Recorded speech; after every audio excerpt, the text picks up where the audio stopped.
Assalamualaikum warahmatullahi wabarakatuh. Bagaimana kabar kalian semua?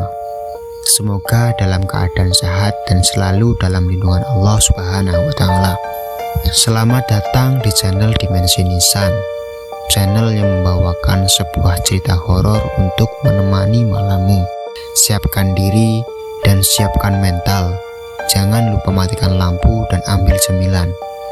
Karena kali ini saya akan membawakan sebuah cerita dengan judul Jelmaan Ikan Pembawa Petaka. Di balik hutan lebat yang jarang dijamah manusia, terdapat sebuah sungai tua yang dikenal oleh warga sekitar sebagai tempat berbahaya. Bukan karena binatang buas, tapi karena sesuatu yang lebih sulit dijelaskan oleh akal. Konon, sungai itu adalah perbatasan dunia, dan siapapun yang mencoba mengambil sesuatu dari sana akan diminta untuk mengembalikannya. Inilah kisah tentang seorang pria yang nekat memancing sendirian di tengah hutan dan membawa pulang sesuatu yang seharusnya tidak dia sentuh. Sebut saja Rino, seorang pemuda berusia 30 tahun. Dia adalah hobi memancing sejati. Ia sudah mencoba berbagai spot dari danau hingga muara. Tapi satu tempat yang selalu membuatnya penasaran adalah Sungai Cikujang yang terletak jauh di tengah hutan perbukitan. Masyarakat desa menyebutnya Sungai Bisu. Katanya sungai itu tidak pernah menimbulkan suara gemericik. Diam, hening, seolah air di sana tidak mengalir. Tapi bagi Rino, cerita-cerita itu hanya mitos. Ia yakin itu hanya tempat sepi yang belum dijamah pemancing modern. Maka pagi itu ia berangkat sendiri, membawa bekal, pancing, dan keberanian. Kalau aku dapat monster ikan mas di sini, aku bakal viral nih, katanya sambil tertawa kecil, merekam vlog dengan HP-nya. Ia mulai memancing di tepi sungai yang teduh dan airnya agak aneh. Terlalu jernih, terlalu dingin, dan tak ada suara sedikit pun. Tak lama kemudian, setelah umpan dilempar, tiba-tiba jorannya disambar ikan. Ucap Rino, "Wah, ini berat banget. Jangan-jangan arwana liar, monster ikan mas." Setelah hampir 10 menit tarik-menarik, ia berhasil menaikkan seekor ikan. Panjangnya hampir 1 meter, tubuhnya seperti gabus tapi bersisik emas dan bermata merah. Tak ada jenis ikan seperti itu yang pernah ia lihat. "Kamu milik gue sekarang," kata Rino sambil tertawa puas. Rino pulang ke rumah. Ikan besar itu ia masukkan ke dalam bak mandi karena akuariumnya terlalu kecil. Saat malam tiba, suara air seperti menjerit pelan. Tapi ia menganggapnya halusinasi karena kelelahan. Saat tidur, mimpi aneh mulai menghampiri. Ia bermimpi berada di tepi sungai itu lagi, tapi kali ini malam hari. Kabut tebal menyelimuti dan ada sosok wanita berdiri di tengah sungai. Matanya kosong, tangannya menunjuk ke arahnya. "Bukan milikmu, kembalikan sebelum ia lapar." Lalu ia melihat tubuhnya sendiri, tergolek di pinggir sungai dengan mata melotot dan mulut dipenuhi lumpur hitam. Lalu Rino terbangun sambil terengah-engah. Keringat dingin membasahi tubuhnya.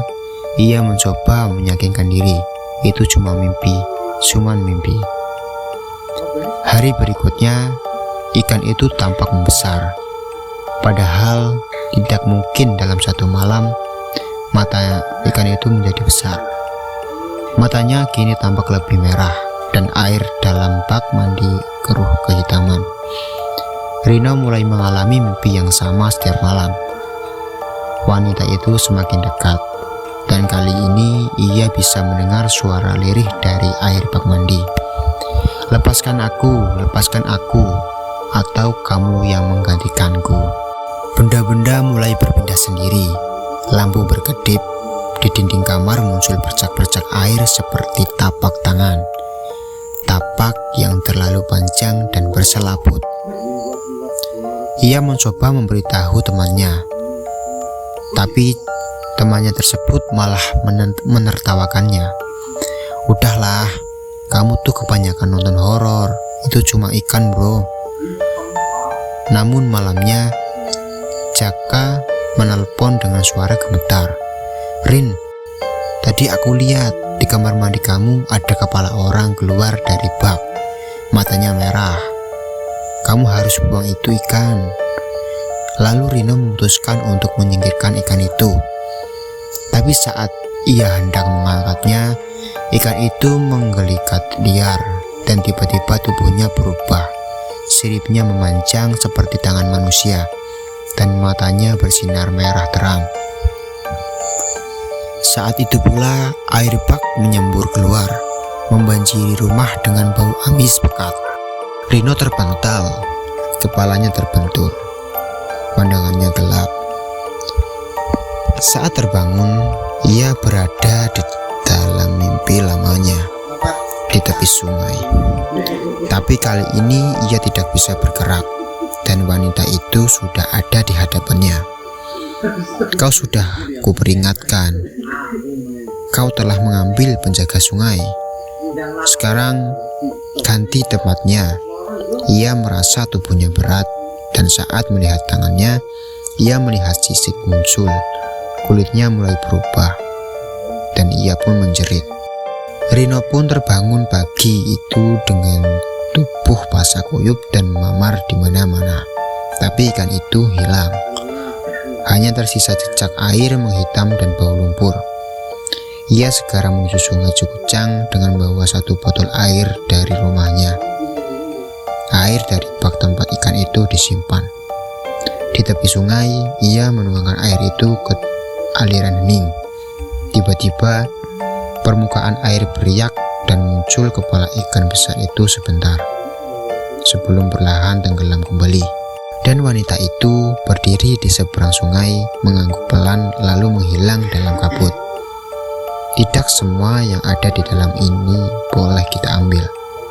Kadang, sesuatu terlihat seperti keberuntungan, tapi sesungguhnya adalah ujian. Sejak hari itu, Rino tidak pernah lagi memancing di tempat yang tidak dikenal, karena ia tahu sungai itu masih ada dan sang penjaga masih menunggu.